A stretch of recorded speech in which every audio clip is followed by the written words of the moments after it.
Hello everybody and welcome back to Dr. Ghost Games. If y'all are new to the channel, welcome. I am Dr. Ghost and I make content for the game World of Warships Legends. I thank you all for stopping by. Today we're going to be in the Tier 4 American tech tree battleship USS Texas. Or sorry, not the Texas, the Nevada. So, what do we know about the Nevada? Well, we're going to get right into that. So before we're going to get, talking about the ship and all that stuff and going over the gameplay, I want you guys to go down there, hit that subscribe button. It seriously does help out a lot. We're trying to get to 1,000 subscribers, so every single one of you guys who go down there and contribute by hitting that big red button, it is seriously greatly appreciated. And also, don't forget to hit the like button and comment down below if you guys really do enjoy the video. I look back to getting back to everybody in the comments, so yeah. But anyways, like I said, we are in the Tier 4 American battleship, the Nevada, not the Texas, but yeah, the Nevada, and she's actually quite a very decent ship, I think. She's got 10 14-inch main batteries, although they're not the most accurate in the world. They are quite inconsistent, but when they do decide to work, they are absolutely beautiful, and they can be absolutely devastating, especially at Tier 4. Now, the armor on the Nevada is not the greatest, but it does have pretty decent bow and stern armor. Keep in mind, you only have a 19mm bow and stern plating, so 14-inch guns or larger will go straight through your bow. However, the belt armor on the Nevada, on the Oklahoma, is actually quite fantastic. Now, if you guys are wondering why I usually compare the Nevada to the Oklahoma, well, that's because the Nevada and the Oklahoma are both the same sister ships. So yeah, keep that in mind, guys. You guys can also get the Oklahoma for free in the Bureau if you guys haven't already started researching it. It is just a better, basically a slightly better premium version of the tech tree Nevada. Now, don't get me wrong, Nevada's still quite decent. Like I said, it's not the worst ship in the world, but it's not, the greatest by any means either. It is a pretty just good battleship, I'd say, all around. Now, the AA of this ship, the AA is pretty good. It is by no means like Texas levels of AA, but I mean, hey, it does have some pretty decent AA. It can do what it has to do. You can get some plane kills, and you can fend off carriers pretty decently. Now, the secondary batteries, secondaries not the greatest anyway, but I mean, it does have them. But yeah, they're not that good at all, so don't really be depending on your secondaries. Now, also, the speed and maneuverability of the ship, it's bad. As you guys are aware, I'm sure you guys are aware anyway, the Nevada is a dreadnought, so I mean, the speed and maneuverability, not that good.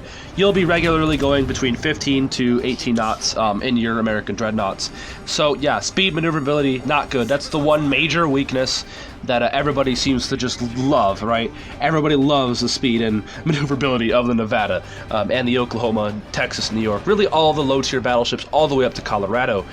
So, yeah. And that's about it. I mean, the ship is all around pretty decent. It's just the speed and maneuverability is just bad. The guns are okay. They can actually be really devastating at times. The secondaries are meh. You won't really be depending on those too often. Like you guys just saw there, we just citadel a cruiser that was deciding to just go broadside, and down he goes. There's our second kill of the game. So yeah. Now, I'm going to get a little bit into the history of the ship. I'm going to try to keep it under like a minute. So, yeah, the Nevada, guys, was at Pearl Harbor on December 7th, 1941, along with her sister ship, Oklahoma. So, yeah, I know the Oklahoma, guys. If you guys have not heard of the story of the Oklahoma, it is absolutely it's sad. When Oklahoma was one of the ships that just got absolutely obliterated, along with, of course, the Arizona. But the Oklahoma, when the Japanese torpedo bombers were coming in through the harbor and lining up the torpedo strikes, the Oklahoma was one of the ships right there, perfectly in place for the Japanese to hit. And the Oklahoma got hit from by 9 to 12 torpedoes. The Oklahoma got absolutely wrecked, and it actually capsized in the port with hundreds of guys still in the ship. Days after Pearl Harbor, the Oklahoma was actually there were still guys trapped in the ship, but we're not going to talk about the Oklahoma too much. We're talking about the Nevada.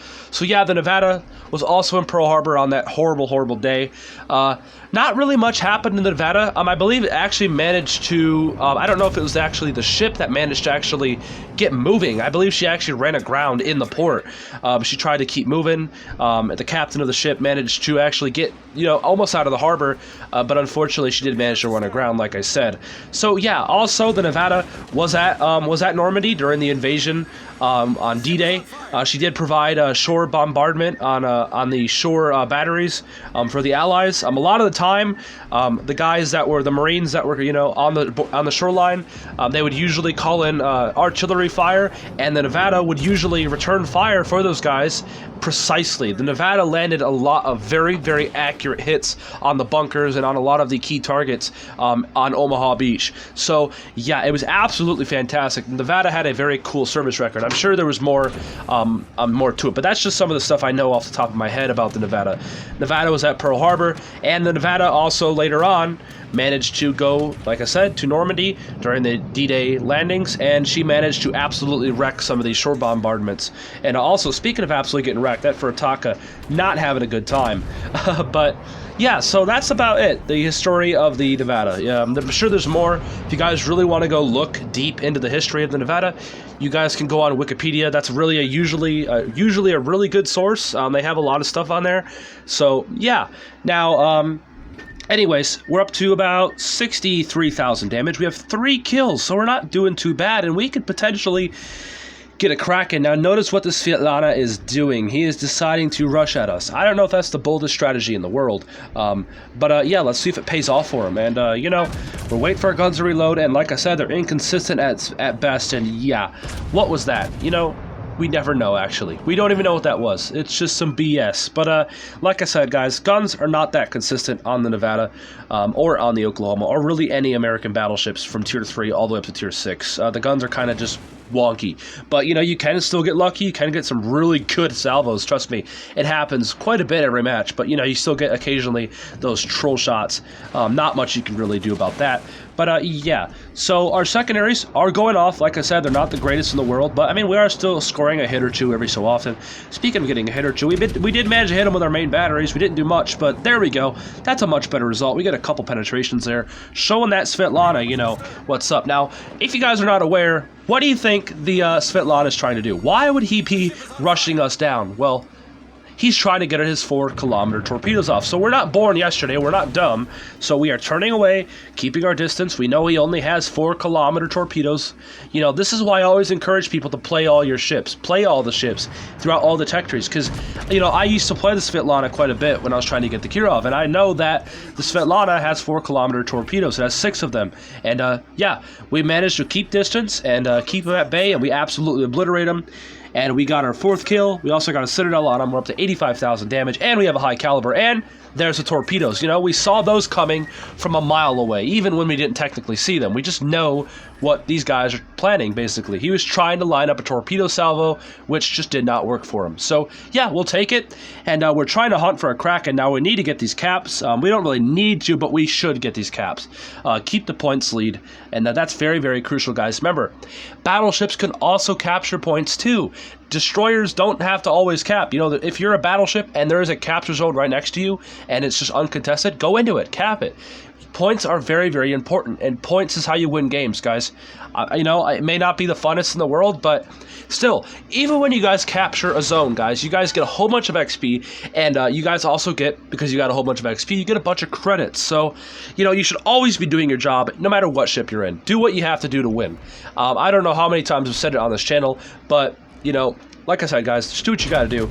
Do whatever is required to win. And you guys will be winning a lot more games, you know what I mean? So, yeah, position yourself well, and get those bases captured, kill DDs, etc. You know what I mean? So, yeah, we loaded HE for that frigate. We did manage to hit him. We got a fire. Not too bad at all. Unfortunately, we didn't get much else other than, the fire and a little bit of damage. So we're waiting for our guns to reload. Also, speaking of the reload, the reload on the Nevada is quite horrible. 34 seconds, I believe, base. So, yeah, I believe it is because it is a Dreadnought. So, I think, honestly, the Yamato should have a 34-second based reload. But that's just me. But, yeah, so we're just keeping these guns rolling.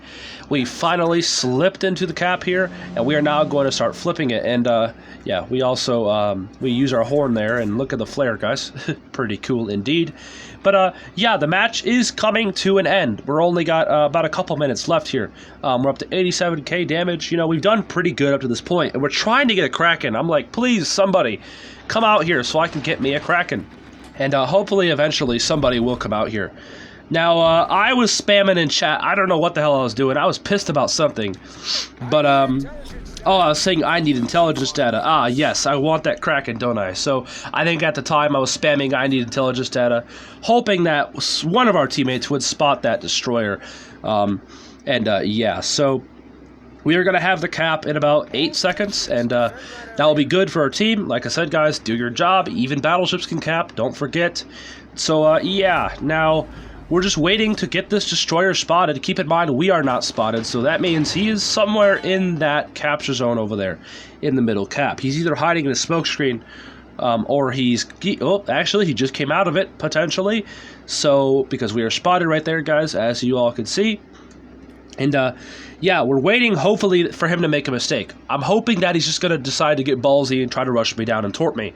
But, you know, I wasn't born yesterday, so if he tries that, I have a full salvo of 14-inch high explosive ready to go. And there he is. He's trying to do it. Now, I am patient here. He's bow in. I don't need to shoot yet. I'm going to wait for him to get close. I'm going to let him close the distance a little bit. And there we go. We shoot. And we absolutely smack the ever-living shit out of him. Pardon my language. But, yeah, we absolutely smack him, bringing our damage up to 92,000. We're waiting for our guns to reload. Potentially our secondaries could maybe get him. They're actually doing a lot of damage, surprisingly. They're still shooting off. Maybe our secondaries actually might get them, and they do. And there it is, Kraken unleashed, close quarters expert. And actually, the secondaries managed to do something there. Surprising, right, guys? But anyways, that's it, guys. Now we're just dodging torpedoes at this point from the enemy carrier, I believe. So, yeah, the Komsomolets. But yeah, that's going to be the end of this video, guys. If you guys have made it this far, I appreciate you all being here. I seriously, seriously do. Go down there in the comments. I do get back to everybody. I don't care who you are. You know, if you're cool, I'm cool. If you guys are in the comments, I usually reply to everybody if I'm not busy. So go down there and comment. And yeah, like and subscribe to the channel. All the support is greatly appreciated. But that's the end of the game, guys. 93,000 damage. Look at that. Top leaderboard, 2.4 base XP. 2.4k base XP, rather. But anyways, I'll see you all in the next one. Peace out. Stay healthy, as always.